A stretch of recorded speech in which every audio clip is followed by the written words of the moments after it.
welcome back to my channel, Anna Morphides with the New Hearts Counseling. And it's been a minute since I have made a video, but I wanted to come on here today and remind myself and all the other beautiful human beings that are accompanying me in this lifetime's journey to the simple truth that yes, you can have it all.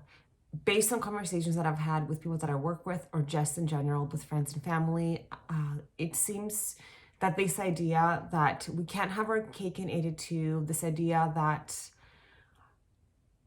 this is the exact sentence that I heard the other day, but I have 80% of what I want to have. Should that not be good enough for me in order to be happy?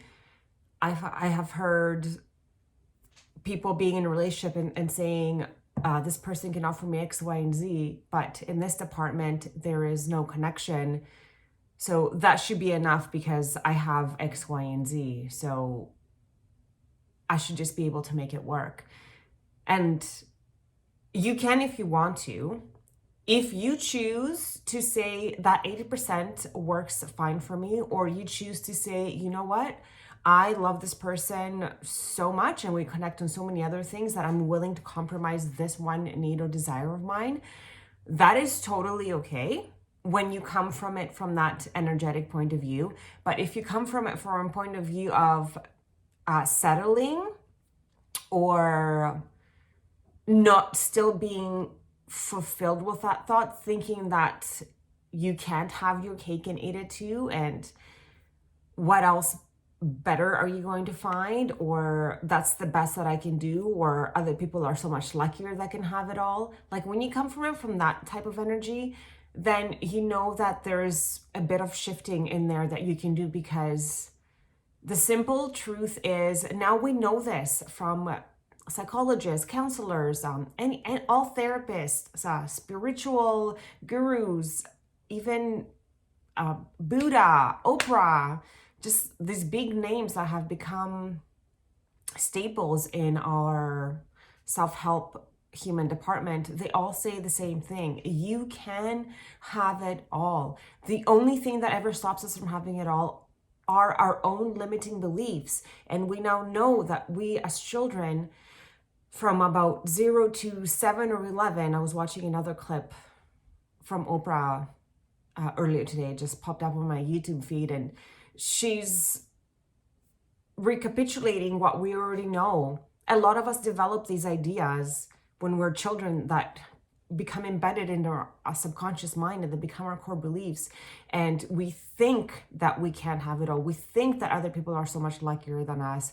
We think that they have it so much better than us. But the reality is, if you truly believe that you can have what you want and desire, there's no reason why the universe will not give it to you. And that's exactly what the book The Secret is actually based on. Is if you can imagine it, you can achieve it. If you think about the Wright brothers manufacturing the airplane, Robert Bell, the telephone, even Einstein, they believed in themselves without a doubt with what they could achieve. So whether it is a relationship, whether it is a job, yeah, this is another example too. People that I work with are in jobs that they don't like, and they'll stay there because they don't think that they're good enough to find something else. Who else is going to hire me? Where else am I going to make this amount of money? I'm never going to be able to find a job where I feel settled financially, even though they're miserable in the actual work content. They choose to stay there because of finances. And I understand that finances are really, really important, obviously, because I've had to live the same thing. But I never had to worry. I've always had worries when it came to the masculine, but not when it came to work. So I always believed that I could get any job that I wanted. I always believed that I could get any job that I wanted. I can get any degree that I wanted.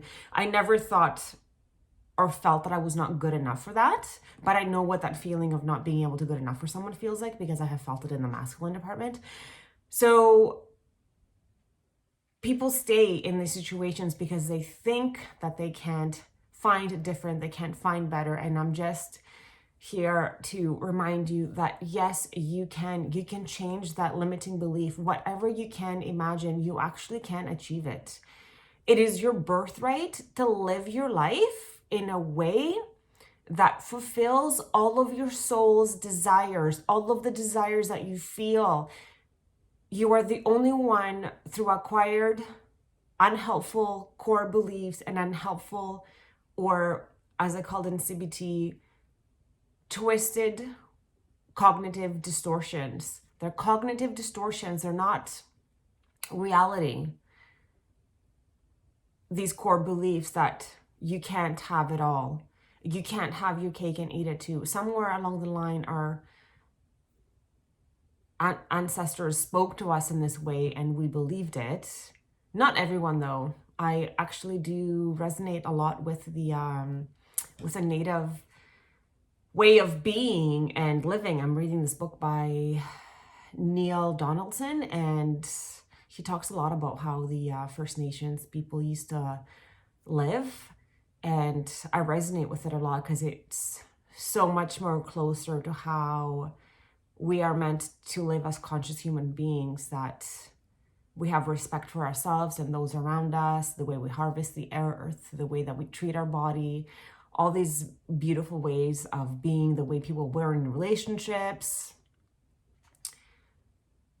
So as society grew, then all these ideas grew with it as well, that in my perspective and opinion, I feel they kind of have kept us captive a little bit, because even within my own culture, being a boy versus a girl, we had completely different opportunities in life. And I think that's not fair. This is something that was human acquired. This was never meant the case to be for me. It is our birthright to live our life fully in any capacity that we want to experience it. And yes, it can happen to us. And then you have to have the belief and no doubt that you can achieve it. And then, of course, you just do the work to get there. You follow the steps of least resistance to follow your dream, because you can't just sit back and say, oh, I want this, this, and this, and just sit there and it's going to fall into your lap. You kind of have to follow your soul song. You have to know what note that it is that you want to feel from within. And if a note feels good, so you try something and that note feels good, then great, keep going. If that note feels challenging, or there's something inside that feels disconnected and disharmonious, then just do the work that comes with it in order to fix that note. That's all it is. Every time you're going to encounter a situation that is reflecting discouragement or a challenge, that is there for you. It's happening for you to just shift that part of yourself in order for you to become into a whole and complete version of yourself, to attract all that which you want. That's all that is. It's all happening for you. So with that last sentence, it's all happening for you. It's all there for you to harvest.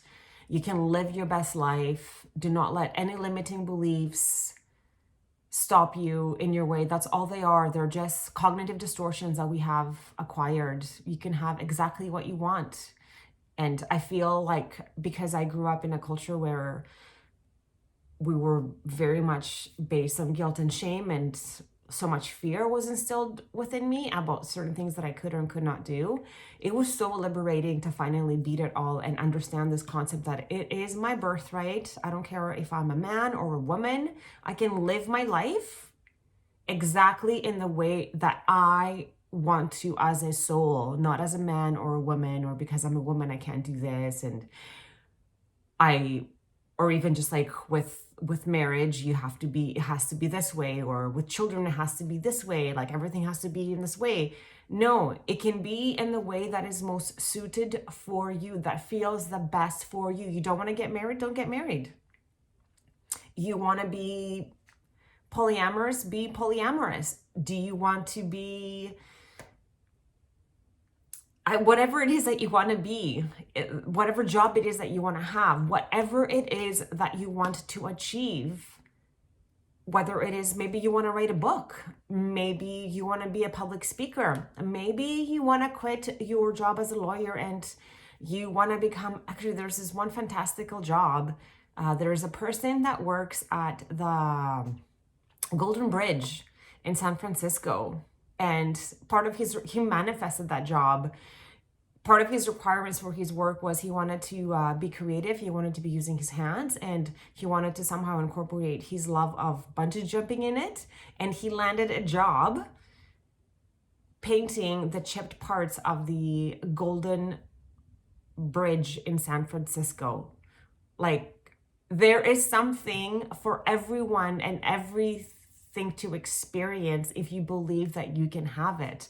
Actually, we learned about this in employment counseling, and it was just so mind-blowing, because they had us think, if a client came to us and said, oh, these are my requirements, this is what I would want to incorporate into my everyday work, they were asking us, what do you think that this person could do? And we all had a few ideas, but then when the actual story of it was brought to us, we were all bedazzled. Like, how amazing is that? You are the person that is responsible to upkeep the Golden Bridge in San Francisco, and you are basically suspended in air every day because you love it, and you get to use your hands in your painting, and you get to live your happily ever after. Remember that you can have your happily ever after. You can have whatever it is that you want. There is no such thing as too many conditions. Do not ever settle. Yes, you can have your cake and eat it too. You can have it all. I promise you it's possible. And I'm wishing you the most fruitful journey in this life, and all of your wishes to come true, because you can have them. And if there's any questions, comments, concerns about how to get there, or maybe I should make another separate video on how it is that I got there, I would love to be able to do that for you, and to also remind myself too, because I do fall off the wagon myself sometimes with doubt, and then I have to get back on it and keep going, because I know that this universe is unlimited and everything is possible. There is no limitations. We are unlimited, limitless to our potential and to our capacity to experience whatever we want to experience. With all my love and gratitude, as always, I'll see you next time.